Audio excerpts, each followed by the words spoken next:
Les députés ont adopté en fin de journée à une large majorité la résolution reconnaissant l'État palestinien. C'est un texte qui n'est pas contraignant, mais qui a évidemment une portée hautement symbolique. Que pensez-vous de la réaction d'Israël, qui estime ce soir que ce vote va éloigner les possibilités d'arriver à un accord de paix ?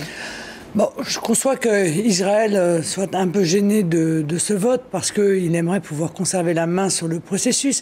Il n'en demeure pas moins que la France peut rester maître de sa position, même si je ne suis pas sûr que cette technique des résolutions comme ça, qui sont des vœux pieux, soit véritablement efficace. En tout cas, le processus est complètement arrêté aujourd'hui. C'est une façon de relancer le processus ? Nous considérions qu'il y a deux problèmes tout de même dans cette résolution. Vous savez que le Front National est pour la reconnaissance de l'État palestinien. Mais vos deux députés se sont abstenus. Oui, je vais vous expliquer pourquoi. Parce qu'il y a deux problèmes, à mon avis, majeurs dans cette résolution. La première, c'est qu'il n'y a pas de reconnaissance réciproque. Donc la moindre des choses, c'est que la Palestine reconnaisse Israël. C'est déjà une chose. Et deuxièmement, dans cette résolution, il y avait la proposition de faire de Jérusalem la capitale des deux États. Ceci n'a aucun sens.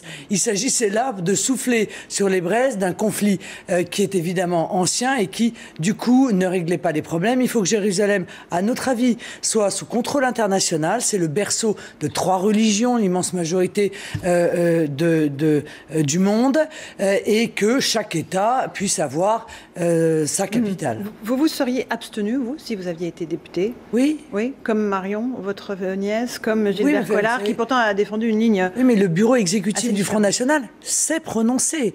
Et il a pris une décision.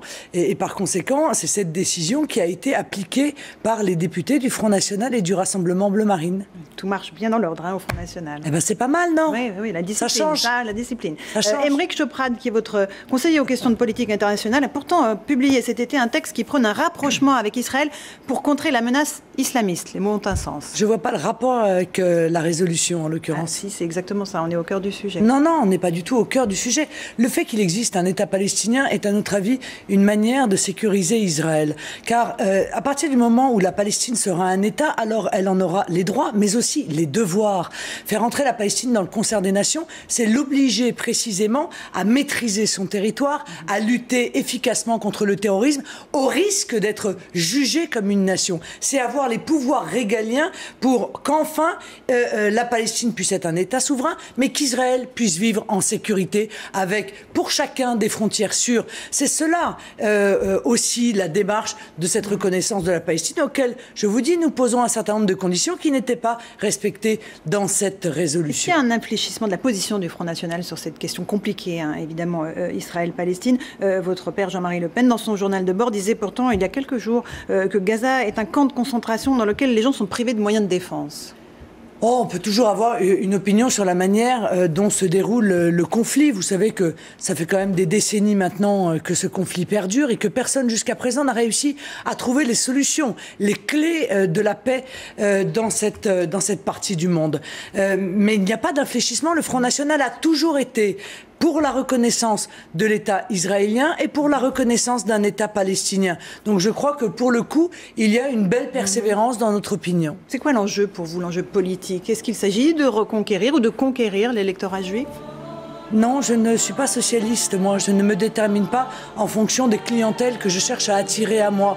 Car si je crois pouvoir dire que si cette résolution a été présentée, d'ailleurs M. Hamon l'a à peine caché, me semble-t-il, c'est pour lancer une sorte de signal aux populations musulmanes, françaises, qui pourraient ainsi se tourner vers le Parti socialiste.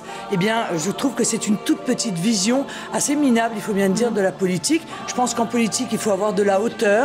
Il faut penser à l'intérêt supérieur de notre pays. Et la France a beaucoup perdu, d'ailleurs, de la force de sa voix en matière diplomatique. Comment dire, une ligne qui soit modérée pourrait être beaucoup plus respectée. Donc le PS fait de l'œil aux banlieues, si je comprends bien, mais le Front National n'est pas du tout intéressé par l'électorat juif, qui est comme vous, effrayé de l'islamisation de certains de nos jeunes. Notre position n'a jamais changé sur ce dossier. Jamais. Alors là aussi, ça va peut-être vous désespérer. Mais voilà, nous avons toujours tenu cette même position et nous continuons à la tenir.